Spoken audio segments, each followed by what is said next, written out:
Hello and welcome. स्वागत है आपका सामाजिक ज्ञान पे।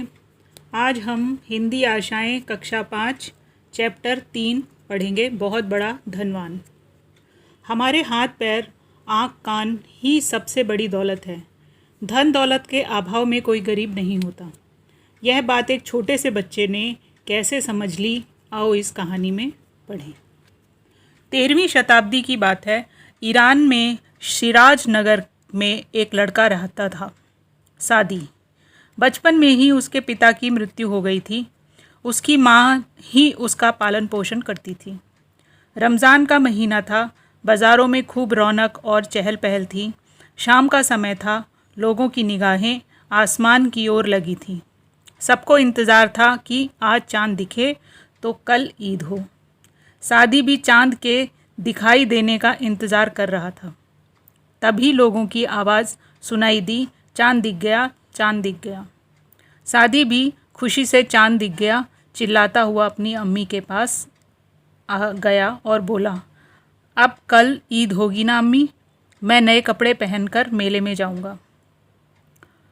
हाँ बेटा, कल ईद होगी, तुम कल नए कपड़े पहनना, माँ ने कहा। अचानक सादी को याद आया। वह बोला, पर अम्मी, मेरे नए जूते तो आए ही नहीं। आपने कहा था कि ईद से पहले ले आएंगी। माँ के चेहरे पर उदासी छा गई। सादी के पिता की मृत्यु के बाद वह जैसे तैसे घर का खर्च चला रही थी।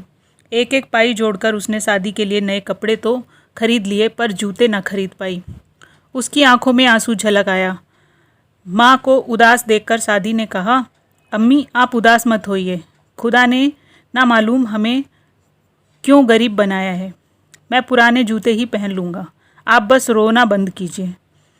कल तो ईद है, खुशी का दिन। सादी माँ के गले में बाहें डालकर झूलने लगा। रात को सोते हुए सादी के सपने में एक फरिश्ता आया। उसकी दाढ़ी लंबी और सफ़ेद थी। उसने सफ़ेद कपड़े पहने हुए थे। उसने चेहरे पर तेज प्रकाश निकल रहा था। फरिश्ते ने सादी को हाथ पकड़कर उठाया और अपने साथ एक बड़े से महल में ले गया। महल की शान और शौकत देखकर सादी की आंखें फटी की फटी रह गई। तभी फरिश्ते ने उसे एक कमरे के भीतर जाने को कहा। सादी ने कमरे का दरवाज़ा खोला तो उसे अंदर से रोने की आवाज़ सुनाई दी। एक व्यक्ति रोते हुए दुआ कर रहा था, ए खुदा, मुझसे यह सारी धन दौलत ले लो, मेरी आँखों की रोशनी मुझे बख्श दो। अब ये जो स्टोरी है, इसमें एक बच्चा है जिसका नाम सादी है, जो ईरान के सिराज नगर में रहता है। उसके पिता नहीं है, उसकी माता ने उसका पालन पोषण किया है और वो बड़ी गरीबी में दिन गुजार रहे हैं। उसकी माँ एक एक पैसा जोड़कर उसके लिए नए कपड़े तो ले आती है, लेकिन जूते नहीं ला पाती। और अगले दिन ईद है तो बच्चा उनसे कहता है कि मेरे जूते तो आए नहीं। तो माँ जो है वो दुखी होती है इस बात के लिए। और फिर हंसता मुस्कुराता हुआ बच्चा उससे कहता है कि आप रो मत, कल ईद है, अच्छा दिन है, खुशी का दिन है, आप रो नहीं। अपनी माँ को चुप करा के वो जाके सोने के लिए चला जाता है। जब वो सोता है तो उसे सपने में एक फ़रिश्ता दिखता है। फ़रिश्ता का मतलब देवदूत समझ लीजिए, परा समझ लीजिए। परी होती है ना, एक लेडीज़ है तो परी है, और अगर आदमी है तो परा, तो वो परा समझ लीजिए कि उसे परा दिखता है। और दूसरा, जब वो देखता है तो उसके बाल, दाढ़ी सफ़ेद होती है, उसके बाल, कपड़े भी सफ़ेद होते हैं। और वो उसका हाथ पकड़ता है और उसे एक महल में ले जाता है जहाँ बहुत शानदार हवेली या घर है। तो यहाँ पे एक फ्रेज़ यूज़ किया, आंखें फटी की फटी रह गई। मतलब जब किसी को देखा, उसने उस शान शौकत वाले महल को देखा तो उसकी आंखें बड़ी बड़ी हो गई, देखता ही रह गया कि अरे वाह कितना बढ़िया है। और वहाँ उसने देखा कि एक कमरे में एक आदमी बैठा है जो रो रहा है और दुआ मांग रहा है। दुआ का मतलब जैसे हम घर में बैठ के प्रार्थना करते हैं ईश्वर से, वो कह रहा है बार बार कि मेरी धन दौलत ले लो, लेकिन मेरी आंखों की रोशनी मुझे बख्श दो। बख्श देने का मतलब दे दो, वापस लौटा दो। ठीक है। सादी ने कमरे का दरवाज़ा बंद कर दिया। फरिश्ते ने दूसरे कमरे की ओर इशारा किया।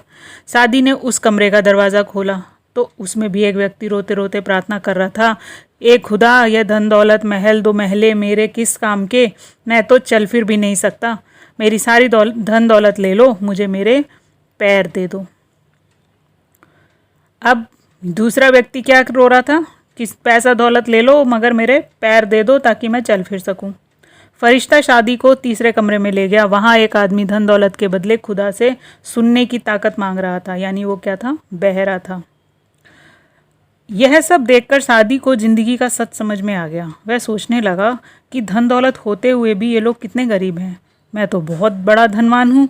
मैं बिना वजह खुदा से अपनी गरीबी की शिकायत कर रहा था। खुदा ने तो मुझे आँख, कान, हाथ, पैर सब दिए हैं। गरीब तो ये लोग हैं। ऐ खुदा, मुझे बुरा भला कहने के लिए माफ़ कर दे। वह बुदबुदाया।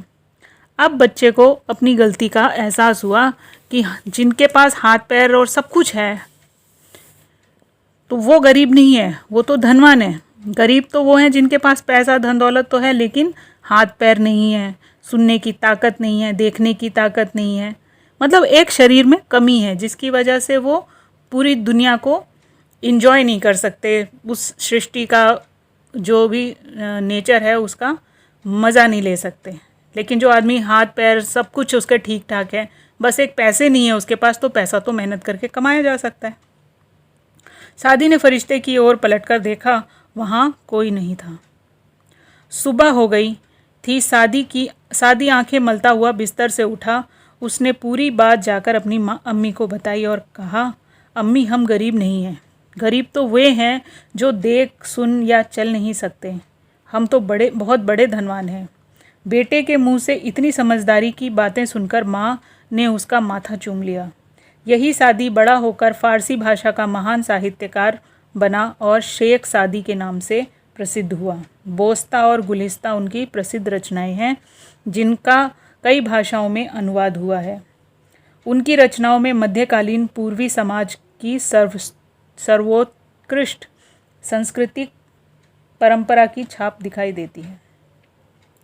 अब ये जो सादी हैं, ये सादी बड़े होकर बहुत बड़े साहित्यकार बने और शेख सादी के नाम से जाने गए। बोस्ता और गुलिस्ता उनकी किताबें हैं। और मध्यकालीन पूर्वी समाज, यानी जो पूर्व की तरफ जो लोग रहते थे उनका समाज किस तरह से था, उस समाज की बारे में इन्होंने किताबें लिखी हैं। पूर्व वाले तो हम ही हैं, भारत वाले। सर्वोत्कृष्ट सांस्कृतिक परंपरा की छाप उनकी किताबों। तो ये था चैप्टर। और अगर अभी तक आपने चैनल सब्सक्राइब नहीं किया तो सब्सक्राइब कीजिए, लाइक कीजिए, शेयर कीजिए वीडियो को। Thank you.